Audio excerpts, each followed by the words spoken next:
এই মুহূর্তে সবকথে বড় খবর, রীতিমতন সোশ্যাল মিডিয়া আপনারা দেখতে পাচ্ছেন যে ভাঙড়ের এমএলএ বিধায়ক নওশাদ সিদ্দিকী আবার কিন্তু সিপিএমের সাথে জোট করেছে। তার সাথে সাথে আজকে প্রায় 3 থেকে 4 দিন হলো কলকাতাতে আসে বিশাল বড় একটা বৈঠক হয়েছে। সিপিএম, কংগ্রেস, আইএসএফ আরও সব বিভিন্ন রকম দলের লোক ছিল। সেখানে সিপিএমের সেলিম, যিনি বামফ্রন্টের, উনি ছিলেন। আইএসএফের চেয়ারম্যান নওশাদ সিদ্দিকী ছিলেন।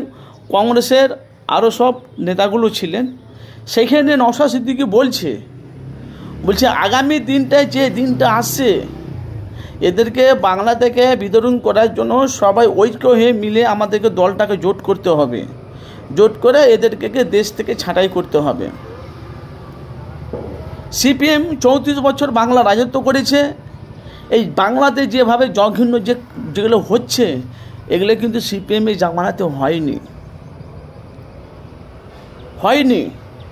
তার সাথে সাথে নওশাদ সিদ্দিকী বক্তব্য বলছে, আর মানুষ বা আরও বিভিন্ন দলের নেতাগুলো তার নওশাদের বক্তব্যগুলো শুনছে। নওশাদ বক্তব্য রাখছে, সেলিম তাকিয়ে আছে। ভালো করে বুঝবেন, সিপিএমের বামফ্রন্টের কথা বলছি আমি। রীতিমতন আপনারা জানেন যে মুসলমানের শত্রুকে, বাংলায় শত্রুকে, বাংলার মানুষকে বিজেপির সরকার দেখতে পারে না। এবারকার সামনে বিধানসভা ভোট আসছে, আপনারা জানেন 294টা সিট। তার সাথে সাথে সিপিএম, আইএসএফ জোট, তার সাথে কংগ্রেসও জোট হবে। এই 3টে জোট মিলে এরা যদি কয়েকটা সিট পেয়ে যায়, জানবেন কিছু না কিছু পরিবর্তন বাংলায় আসতে পারে। কেন? আইএসএফের যে নামটা, আইএসএফের যে কর্ম কাজটা সারা পশ্চিম বাংলায় কিন্তু ছড়িয়ে গেছে। যে নওশাদকে চিন্তক না, সে নওশাদকে পশ্চিম বাংলার বাইরেও, আর পশ্চিম বাংলার ভেতরে তো চেনে, পশ্চিম বাংলার বাইরেও মানুষ নওশাদকে চেনে। কেন জানেন? নেতার মতন নেতা নওশাদ সিদ্দিকী।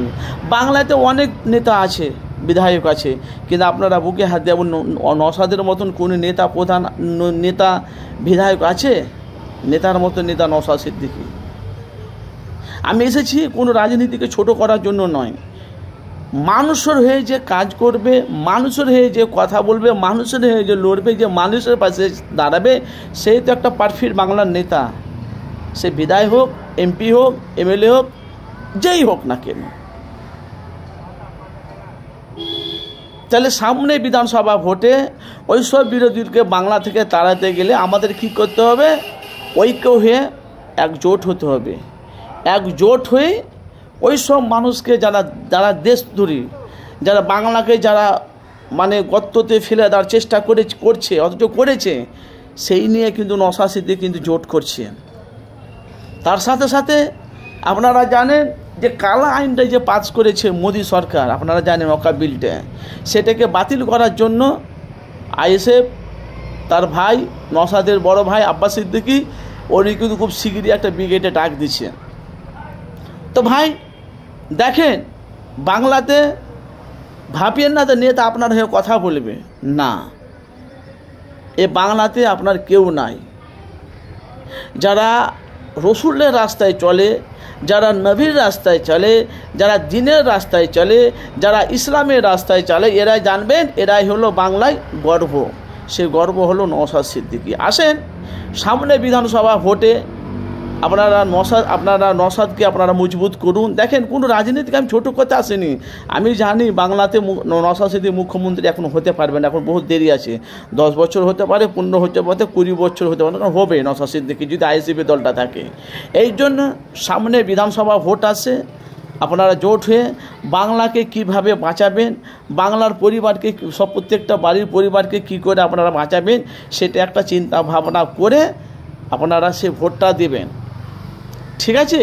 তার সাথে সাথে সিপিএম, আইএসএফ, কংগ্রেস এরা কিন্তু একদম 100-র মধ্যে 90% এরা কিন্তু জোট হবে।